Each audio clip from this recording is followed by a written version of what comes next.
کہ اللہ رب العزت نے اہل ایمان کو ایک حقیقت اور ایک صورتحال سے آگاہ فرمایا کہ تم اگر کسی اللہ کے نافرمان، اللہ کے باغی، اللہ کا سرکش اور کسی منافق کے پاس مال و دولت دیکھو اور اس کی چڑھتی جوانی اولادوں میں دیکھو تو تعجب نہ رکھنا، تعجب نہ کرنا کہ یہ اللہ کا دشمن ہے اور اتنا خوشحال ہے، اور ایسی ایسی نعمتیں اس کے پاس ہیں، اولاد اس کا سہارا بنی ہوئی ہے، دولت اس کے پاس بہت ہے۔ یہ کیسی حقیقت اللہ نے بتائی ہے کہ عام سرسری نگاہیں بس اوقات غلط فہمی کا شکار ہو جاتی ہیں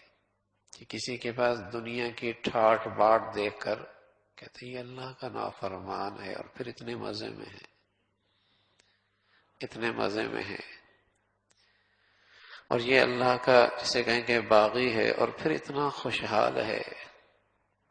اور کسی خستہ حال مسلمان کو جب دیکھتا ہے تو کہتا ہے یہ کیسا اللہ کا فرما بردار ہے کہ اس کے پاس تو کچھ بھی نہیں ہے، اس کے لیے تو گزارا زندگی بھی مشکل ہے۔ تو اللہ نے یہ حقیقت بتائی ہے کہ کسی کافر منافق کا ظاہر دیکھ کر اسے خوشحال نہ سمجھو، اور کسی مسلمان کی ظاہری خستی حالت دیکھ کر اسے معمولی نہ سمجھو۔ اللہ رب العزت اس دنیا کی بنیاد پر کسی کو اللہ کے ہاں مقبولیت نہیں عطا فرماتا، وہ اندر کا معاملہ ہے، کون صاحب ایمان ہے اور کون اس دولت سے محروم ہے۔ اللہ کے ہاں عزت کا، قبولیت کا، کامیابی کا معیار ایمان ہے، اللہ کی اطاعت فرما برداری ہے۔ یہ دیکھو کہ یہ خستہ حالت آدمی اگر اللہ کا فرما بردار ہے بڑا خوش نصیب ہے، اور یہ منافق اور یہ اللہ کا باغی خوشحال ہے دنیا کے لحاظ سے، لیکن اللہ کا نہیں ہے، یہ بد نصیب آدمی ہے، یہ بد نصیب آدمی ہے۔ بس اوقات نادان مسلمان، کمزور ایمان والا کسی نافرمان کو ترقی کرتے کرتے دیکھتے کہتے ہیں بڑا خوش نصیب ہے، بڑی اس کی قسمت جاگ گئی ہے، بڑی اس کے اقبال اچھے ہیں۔ حالانکہ بس اوقات وہی جو اسے خوشحالی اور نعمت نظر آ رہی ہوتی ہے حقیقت میں اس کے حق میں زحمت ہوتی ہے، عذاب ہوتا ہے، بہت بڑا فتنہ ہوتا ہے، بہت بڑا فتنہ ہوتا ہے۔ تو اللہ کریم نے اسی کا تذکرہ فرمایا کہ تمہیں ان کے اموال اور ان کی اولاد تعجب میں نہ ڈالے، اللہ کو یہ منظور ہے کہ انہی چیزوں کی وجہ سے اللہ دنیا میں بھی ان کو عذاب دے، دنیا ہی میں ان کو عذاب دے۔ اللہ کا باغی کتنا ہی ظاہری طور پہ خوشحال کیوں نہ ہو، اللہ اسے اندر کا عذاب تو دیتا ہی دیتا ہے،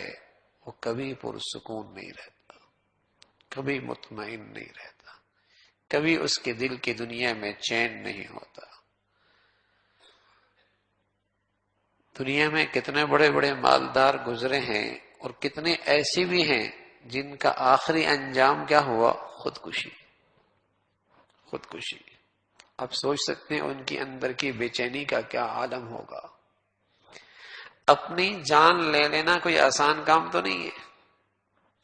لیکن وہ اندر کی بے چینی، اندر کی بے سکونی، اندر کا کرب اتنی تکلیف دہ ہے کہ آدمی اس حد تک پہنچتا ہے کہ اپنی جان لے لیتا ہے۔ اور آپ کو حیرت ہوگی دنیا میں یہ فقیروں میں، غریبوں میں کم ہوتا ہے، دولت مندوں میں زیادہ ہوتا ہے۔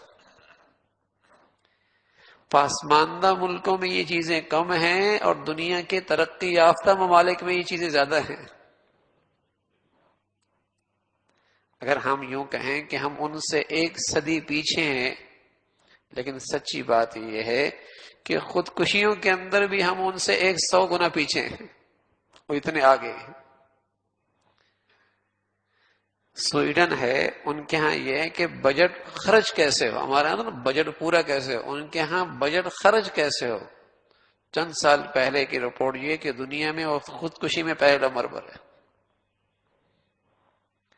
تو ظاہری خوشحالی کتنی ہی کیوں نہ اچھی لگے، لیکن اندر کا تو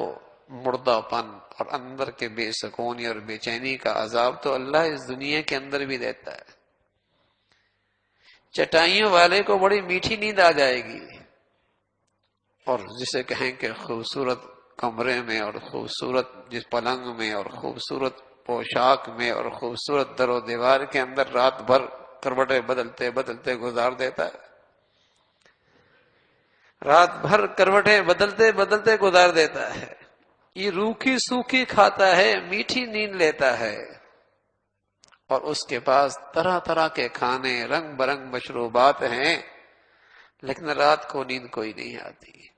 یہ اندر کا جو کرب ہے، اندر کی جو تکلیف ہے،